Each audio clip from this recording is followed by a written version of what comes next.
Good morning, everybody. Welcome. Our first talk this morning is by José da Silva. It's on extrasolar planets. Before I go any further, I mustn't forget, please turn your cell phones off. And also, please try and avoid taking pictures of the slides because they are, in fact, José's intellectual property. He's got an honours degree in astronomy from Elise. He's now doing a postgraduate degree in education, and his big interest is in extrasolar planets. The true information, the information he digs up in his backyard, and the false information, the stuff that I get from what I call fastbook, because fastbook is full of farces. Okay, so thank you very much, José. Okay. Morning. It seems like you can't open up an astronomy magazine or a website lately without coming across some exotic and new exoplanet that's been discovered. Here's some of the things that I just found over the past week. Cloudy with a chance of iron rain, which is quite exotic. Then this one doesn't have any atmosphere whatsoever. And this one supposed to be a diamond planet.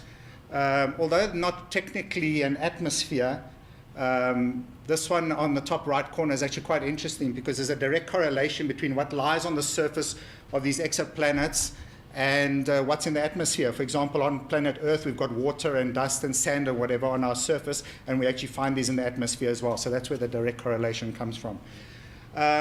Before I start with the actual how we investigate these atmospheres and find out all these different properties of these exoplanets, I just want to just take a look quickly at the number of discoveries of exoplanets.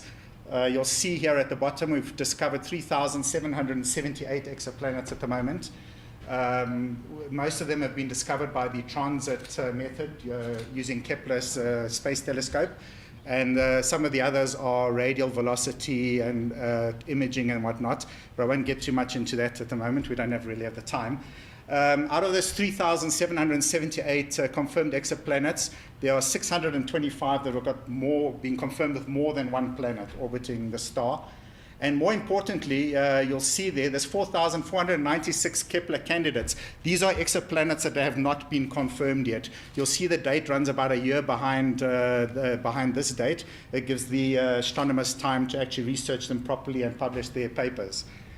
Okay, so moving on to exoplanet atmospheres. I just want to start with two quotes that sort of encompass what the exoplanet atmospheres or how we actually investigate these. The first is to probe the nature of these alien worlds is to measure the ultraviolet, optical, or infrared spectra of their atmospheres. So what this says is the only way that we can actually find out any of these properties is to measure the light and break it up into a spectrum. The second quote and says there are only two methods, direct imaging and transit spectroscopy, that yield photons from the planet itself, enabling direct measurement of atmospheric properties. So we get the spectrum by either directly imaging the planet or using a transit spectroscopy, which I'll explain in a minute. Okay, this is the transit spectroscopy. I'm going to break it down into two parts, the transit part and then the spectroscopy part. The transit, beg your pardon, let me just go back there. The transit happens when the planet passes in front of its host star. Okay, pretty simple there. And we measure the light, we break it up into a spectrum, which is called spectroscopy. Pretty simple there. Okay, and now we look at the physics of the actual transit itself. You'll see here a planet crossing the surface of a star. As it crosses the surface, we measure the light coming from the star, and it blocks a certain percentage of that light, which, sorry about that. Let me go back again. Okay, blocks part of the light is coming through, and you actually see this dip, which is what we call a light curve. And as you see there, the bigger the planet, the bigger the dip in the light that we see coming from this planet.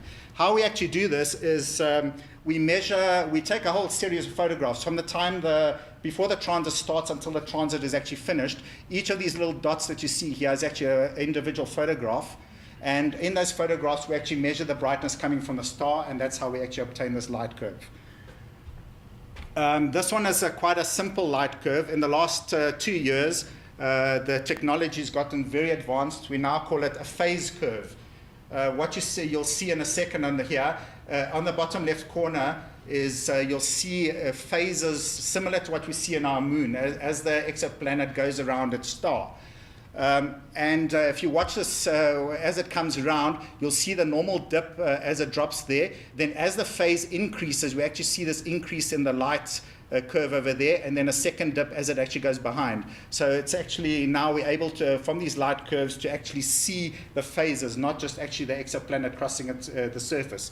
And here's a paper from 2009 just showing you the same thing. You can actually quite clearly see as it goes through the dip, and then as it goes towards the back, as the phase increases, the amount of light we're getting from the stars also increases.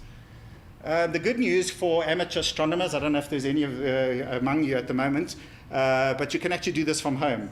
My journey with these exoplanets started in 2014 from UNISA, and I was able to observe 5 transits, 2 of WASP 41b, and these other ones here. You can see the data is quite noisy. It's done from UNISA's observatory in the Pretoria City Centre, so there's a lot of light pollution, air pollution, and that type of thing. This is the telescope that uses a 14-inch Celestron telescope using a CCD camera, which you see over there. This is probably beyond the most amateur astronomers, because this type of equipment will probably be a little bit expensive. But the good news is you can actually do this from your own home. I did this also in 2014 using a normal Canon EOS 550D camera, which you can buy in macro and whatnot. And you can actually see the dip here. Unfortunately, I've got a lot of big trees in my garden, so I wasn't able to catch the beginning or the end of the transit. And this is my telescope I used, a 10-inch Schmidt-Cassegrain from Mead, which is similar to the ones that you see outside.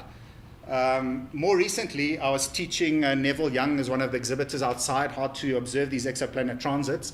And this is the second observation that we've done of this HD 189733b. You can see, again, it's quite noisy there. You can see this is submitted to the Exoplanet Transit database, which you can find online.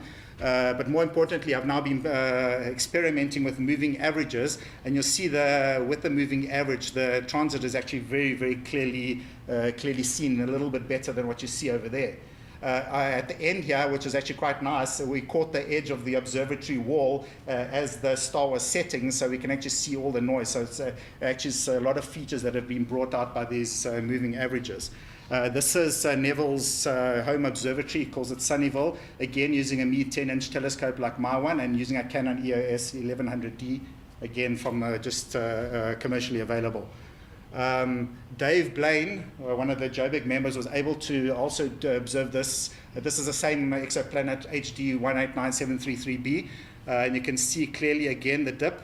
And his equipment was using this refractor, 150 millimeter refractor, and again using a Canon EOS 1300D. Okay, so what can we do with these light curves? These two ladies, Dr. Gabriela Malin-Ornelas from Princeton University and Professor Sarah Seeger from MIT, you might have seen her quite a lot if you watch Discovery Channel, that type of thing, developed a whole set of equations to analyze these light curves, and using 2 other well-known equations, and they were able to obtain quite a lot of data. From these light curves that I showed you earlier, we get what we call the transit depth. This is how much the light actually dips as the planet passes in front of its star. And then these 2 other parameters is the total transit time from the time that the planet actually starts crossing the surface of the star until it's actually completely past it. And then this one is the time, what we call from second to third contact, where the disk of the planet is completely enclosed within the disk of the star. But not too worried about that. The 2 equations that we used is called the mass-radius relation, which relates the radius of the star to its mass in solar units. Again, but maybe a bit too technical. We're not too concerned about that. And then well-known Kepler's third law, which you learn about in science at school. And from that, they're able to obtain from those light curves. This is the information that you can actually get. You get the orbital period, which is the time that the planet takes to go around its star, the planet-star area ratio of the disks themselves, the transit duration, the time that the planet takes to cross the surface. The impact parameter is exactly where it crosses the surface that you see in that picture over there. We get the mass of the star, the radius of the star, the orbital semi-major axis, which is pretty much the radius of the orbit, the orbital inclination, which you see on the right-hand side here. If you're looking from the right, the inclination is never perfect, which also gives us the intriguing possibility that all those exoplanets that we've seen in transit is probably only a fraction of the ones that that are actually out there, because the inclination might not be perfect for us to actually see them cross the surface of the star. And then we get the planet's radius as well from this. So there's quite a lot of information just from that one light curve. Now there's one important parameter that's missing, and that's the mass of the planet. And I'll explain why in a second. How we get the mass of the planet is using another method called radial velocity, which is a little bit out of most amateurs' reaches, although it is now becoming, I read about it in France, that amateurs were now able to actually do this for the first time with an exoplanet.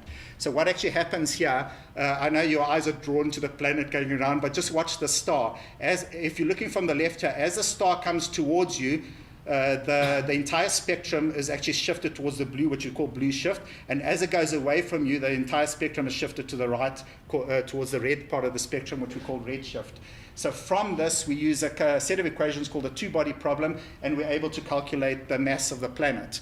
And why is that important? Once we have the mass and the radius, we can work out the volume, and we can work out the density of the planet, so we now know get an idea of what it's actually made of.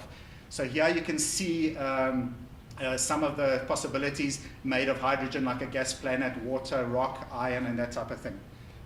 Sorry, I have to run through these things. We're a bit short on time. So that basically gives you the composition of the planet, which I said earlier. There was a direct correlation between what is on the surface of the planet and what is actually we observe in the atmosphere. But there is a warning, or call it a caveat, if you will.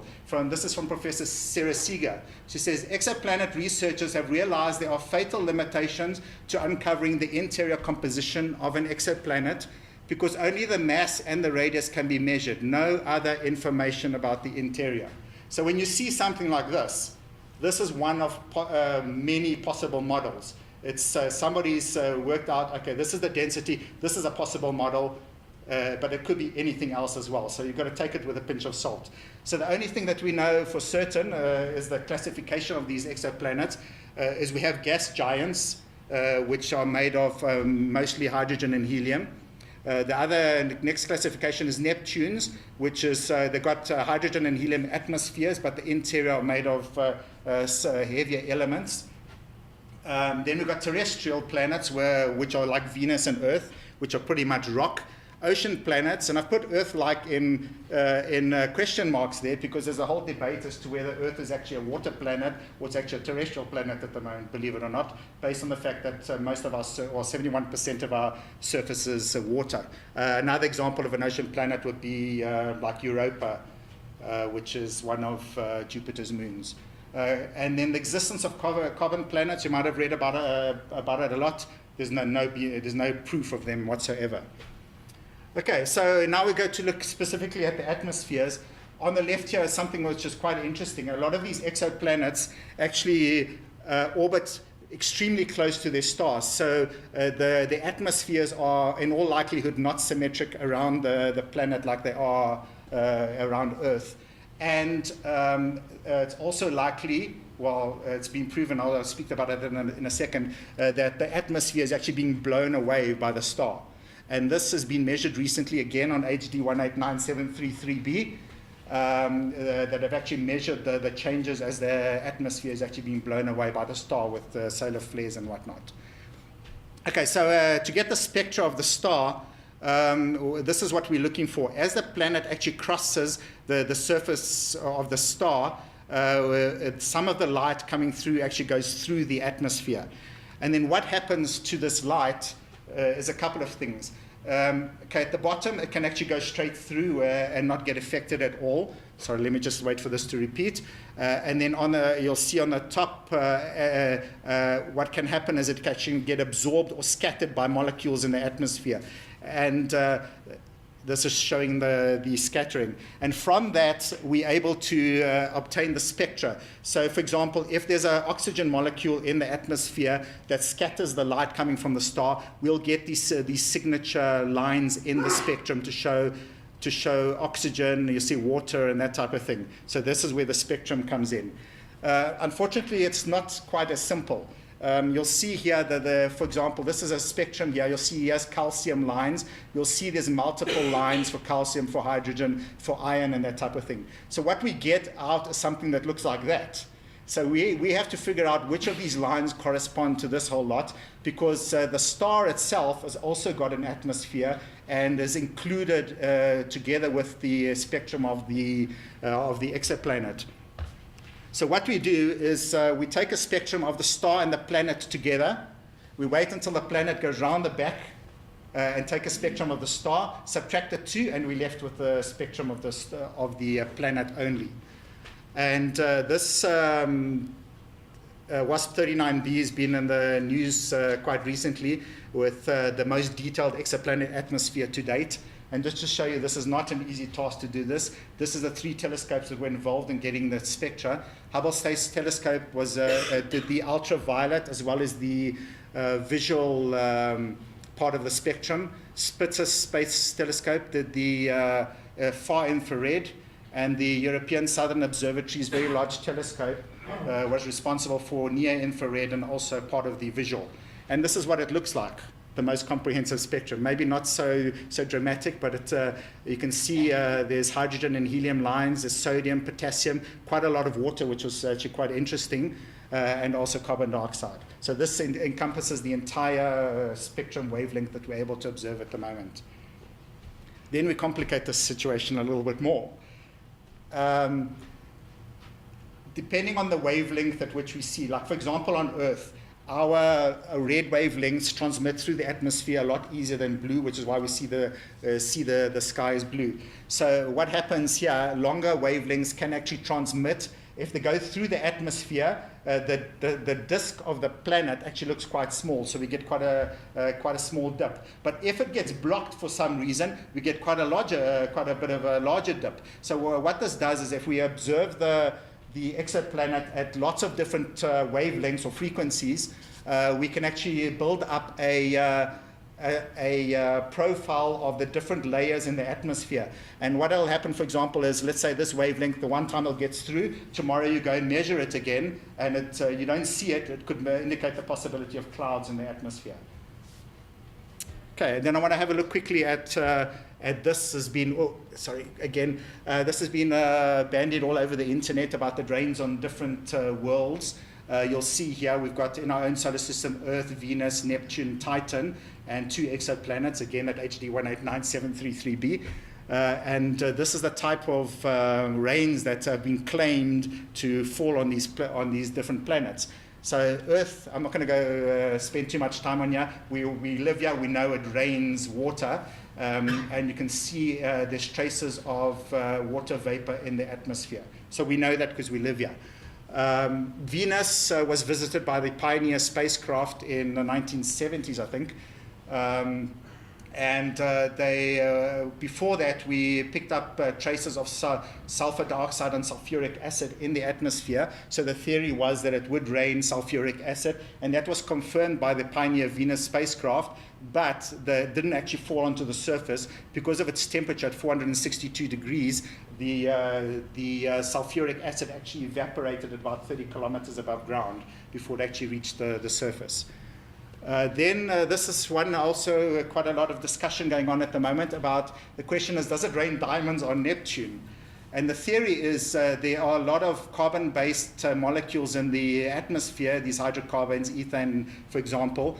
And the theory is, as these fall through the atmosphere of Neptune, the pressure will increase so dramatically that it will eventually crush these into diamonds.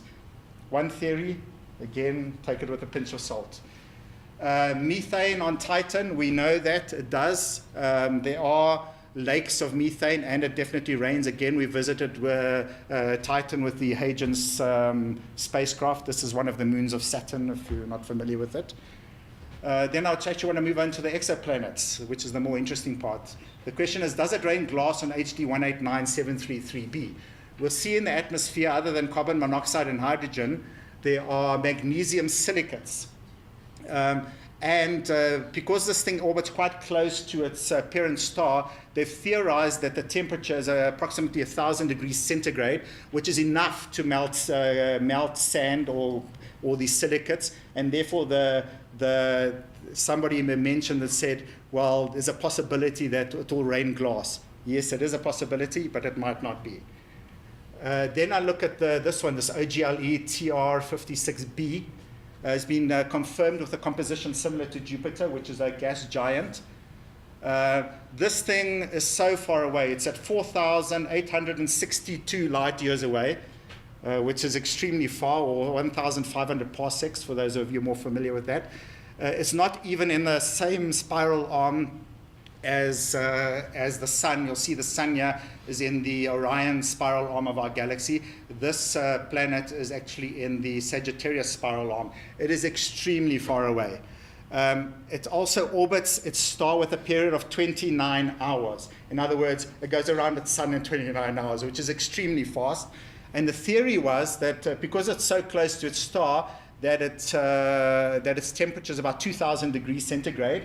And someone mentioned, well, that's hot enough to melt iron. And therefore, it gets reported in the media as we've got an iron rain on this exoplanet. Okay,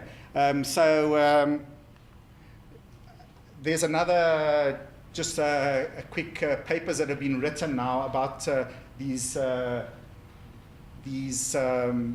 publications and stuff that are being put out at random without any thought. Illusion and reality in the atmospheres of exoplanets. This is from Professor Sarah Seeger and Drake Deming. She says, measurements are difficult. Some early results have been illusory and not confirmed by subsequent investigations. Prominent illusions to date include polarized scattered light, temperature inversions, and the existence of carbon planets. The field moves from the first tentative and often incorrect conclusions converging to the reality of exoplanet atmospheres. So what this is saying is when you read these magazines and these websites, look for those keywords. You'll see somebody says, this is a hypothesis, or this is a theory, or this is a guess, and you'll see it's actually not confirmed in science. It's one of many possible models that you actually see. It's not a stab in the dark, though. They are educated guesses, if you want to call it that. Okay, up until this point, this one was the one that they said had iron rain. No one had actually discovered any heavy metals in the atmospheres of these exoplanets. Until about 2 weeks ago, I got a notification from Nature magazine of this discovery, Calt 9b. It's the first exoplanet where they have actually found iron and titanium in the atmosphere. So, based on its temperature, 1,700 degrees centigrade, it will melt iron and titanium, so the possibility of iron rain is actually there. So it's not such a bad stab in the dark after all. Okay, then let's move on to the direct imaging of these exoplanets. What you see here is the star that's actually been blocked. Because the star is actually so bright compared to its exoplanet, we need to block the light in some way, and they use some type of mask on the telescope so you can actually see the physical exoplanet going around the back, so we can actually image it directly. So what can we get from the direct imaging that we haven't got already from spectroscopy? This you'll see, okay, firstly, perimetry is light that gets transmitted through the atmosphere of the star, of the exoplanet, and it gets polarized in some form, and from that polarization we're able to determine the color of the exoplanet, and you'll see this one again is being sort of given like a Neptune blue-green color. This has also been confirmed. We're using the albedo, which is actually not light that goes through the atmosphere anymore, but actually by direct imaging the exoplanet itself. So you wait until it sort of goes round to the side of the star, and you measure the color directly. And these two measurements were done with Hubble Space Telescope, so the color has actually definitely been confirmed. Then we look at the thermal emission and transmission spectrum. At the bottom here is the transmission spectrum, which I spoke about earlier on, as the exoplanet sort of passes in front of its star. This is the spectrum that we get, which I showed you earlier on. At the top now, as the exoplanet goes round to the side, we're able to now measure its thermal emission spectrum, which is the spectrum that the exoplanet itself actually emits. not part of the star. And from that, we're able to determine a temperature map of the entire exoplanet. This one, again, HD 189733b, is a tidally locked planet. In other words, it shows the same face to the star all the time, like our moon does to us. So you'll see here is the night sides of the planet. This is the day side, that side that faces the star all the time. And quite interesting is they were expecting to see that the hottest point would be right in the middle of the exoplanet as it faces its star. But as you can see, it's about 15 degrees off center. And the reason for that is wind. They've done measurements now using sodium lines on both sides here, and they've measured these winds at about 1,000 kilometers per hour. And then also from these, how much time have I got left here? So also from these, we're able to determine a thermal or a temperature profile, if you will, of the exoplanet. On the right-hand side here, the temperature profile is what happens to the temperature as you go from the surface of the exoplanet upwards. So you'll see the planets in our own solar system, the ones that have got atmospheres, the temperature sort of steadily drops, then increases in what we call a temperature inversion, with the exception of Venus. But these temperature inversions have not been observed on any exoplanets as yet. You'll see the temperature on all the exoplanets that we've measured so far is pretty consistent up to a certain altitude and then slowly drops off. And that we're able to obtain from the thermal profile. And then lastly, the possibility of weather maps. This is a very interesting cutting edge astronomy right here. This is a Doppler imaging map of lumen 16b. You see the capital B shows that this is not an exoplanet. This is actually a brown dwarf, or a halfway between a star and a planet, if you want to call it that. What they do, Doppler imaging, is the light comes off this host star, reflects off this object, and then we pick it up. And using computer modeling, we're expecting the light to take a certain amount of time to go there, bounce off and come back. And those little timing variations that you get as it bounces off clouds and that type of thing allows us to create a map of these brown dwarfs at the moment. And this is currently being applied to exoplanets, although no research has been actually put out yet, if you want to call it that. And that's my story. I think I'm pretty much within time. Okay.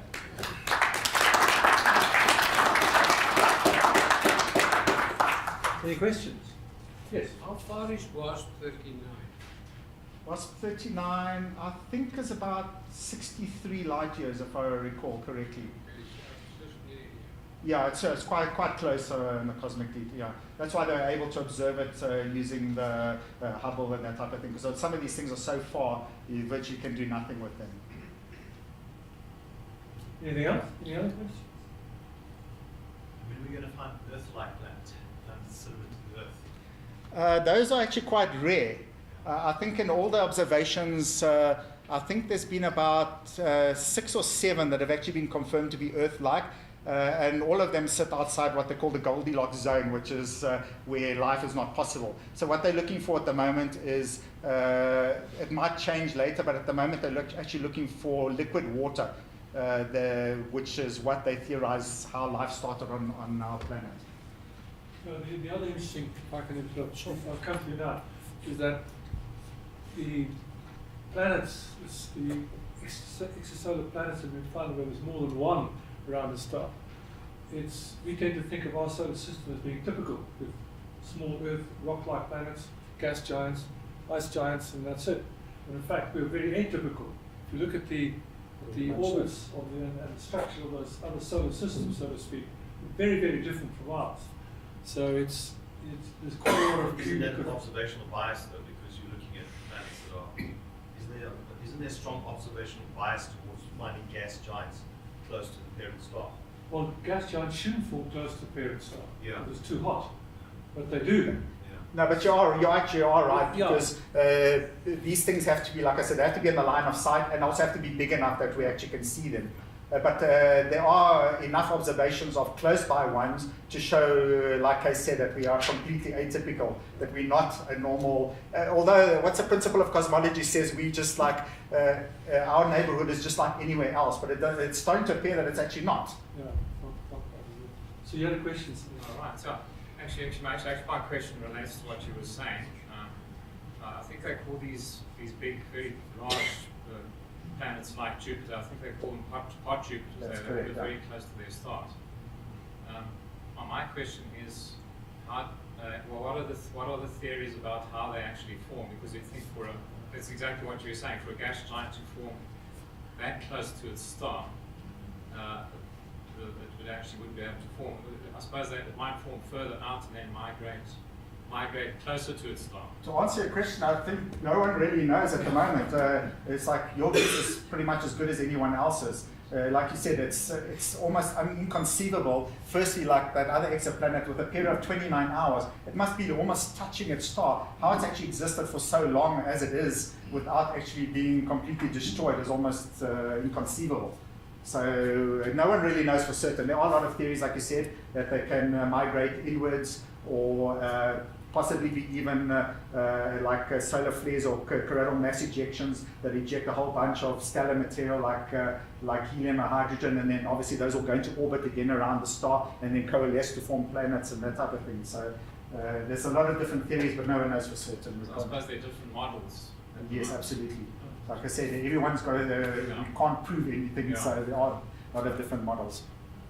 Okay, thanks so much. Any more questions?